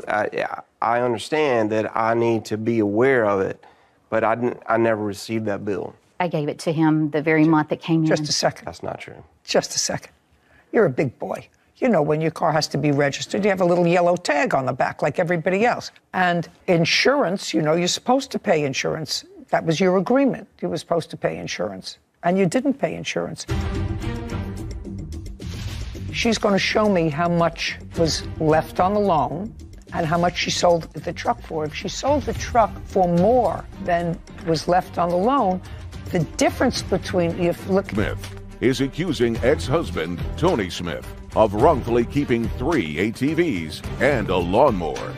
Tony claims Terry owes him for the cost of a truck. Okay, well, are you working now, sir? Yes, ma'am.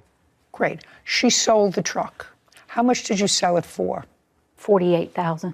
And how much was left on the loan? 48. It was even. Well, show me. It was even. Oh. I'd like to see that. Ooh. So $48,000 was, he paid $18,000. Hang on 1 second, I got it.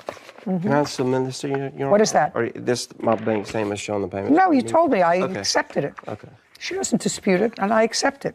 I do have a copy of the title here somewhere. What I'm looking for, Mr. Smith, just so that you know, what I'm having her look for from me, she's going to show me how much was left on the loan and how much she sold the truck for. If she sold the truck for more than was left on the loan, the difference between, you're looking at me, the difference between that belongs to you.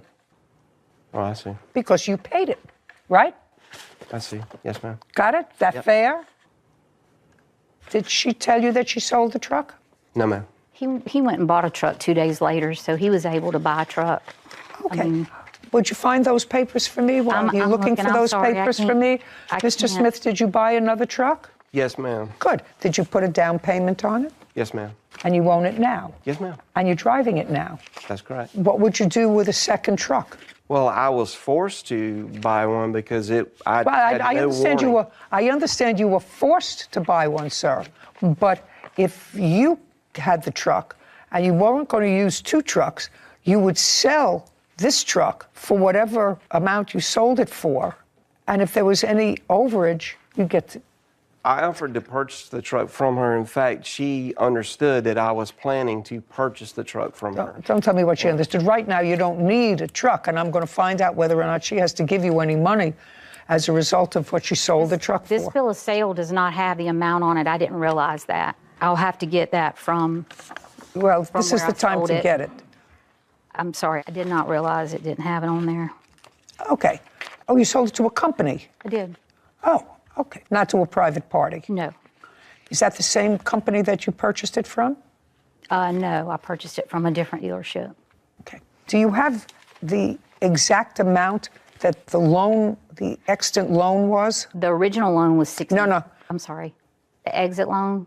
Yeah, the exit. It was between $48,000 and $49,000, give or take. Hang on. And the truck was, and the truck. I have it. Was purchased for $56,000, so that amounts for his payments plus interest. I have it. That's the difference of what they gave me. I originally put the down payment on that truck as well. He did not. That doesn't matter. Yeah, that was the difference they gave me in the sale. Okay, so this That's is the difference. Yes. Between what was on the loan. Exactly. Between what was on the loan. Exactly. And this. Okay, so the excess, sir, was $2,225. She put in the deposit for the truck when it was originally purchased of $500? She did not. Yes. Who did? I did, and I have a copy. I have that in this record right here. Show me. We added tires. We added all kinds of extra I don't stuff care. and everything I don't to it. care. and I don't I paid for that. I don't as well. care. I don't care. Yeah. This is actually. Just show me. It's on my phone. Can I show it? Can I? From 2020? Yes, what had happened, the amount actually came off of this statement copy. Let me see. Can I submit this to you where I made the 2 payments on the truck when he first started? I made the very second payment and the 4th payment on that truck because he wouldn't make it. I also notified him on June the 20th that he had 30 days to get the truck in his name, and I never heard anything. You can't notify him within 30 days to get it in his name. That's not the agreement. Let me see. Yeah. There's this. It's in yellow. Yep. Purchased authorized August 22nd, and this is 2020 for $500. Okay, so the difference of the $500 that came out of your account brings the total excess that she received $1,725. She's coming to pick up her lawnmower within 5 days and her 3 ATVs. At the same time, she's going to give you $1,725, which is the difference between what was owed on the truck and the profit that was made that she didn't pay for. We're finished here. Thank you very much. This court is adjourned. I think it was fair. Well, it was a little less than I thought I was going to get back from it, and there's a lot more to the story that obviously I couldn't get in. Well, I mean, I had the truth, so. She understands why that is because there's an outstanding invoice from me for work that I've done that she's refusing to pay for. I have supported him since 2003. Construction work, I did a lot of planning and helping her with her current home that she's living in. It is just one thing after another, and I could never owe him one dime. I mean, everything was fine between us. Has trauma bonded me and manipulated me and gaslit me for all these years and kept me around just in case other relationships didn't work out. Until she found out I was seeing someone else. No.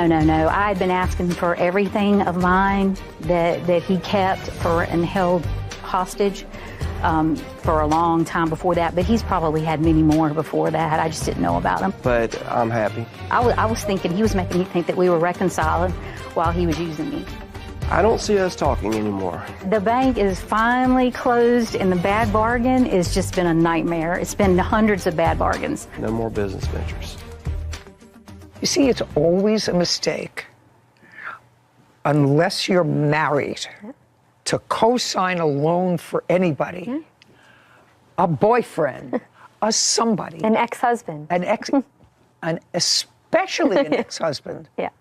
Because I think what you said was true. There's always one person that gets no benefit and gets slighted and has their name on the line for their credit for future purchases that they want to make, and the guy who gets to drive the truck. And the guy gets to drive the truck. Of course, he says that the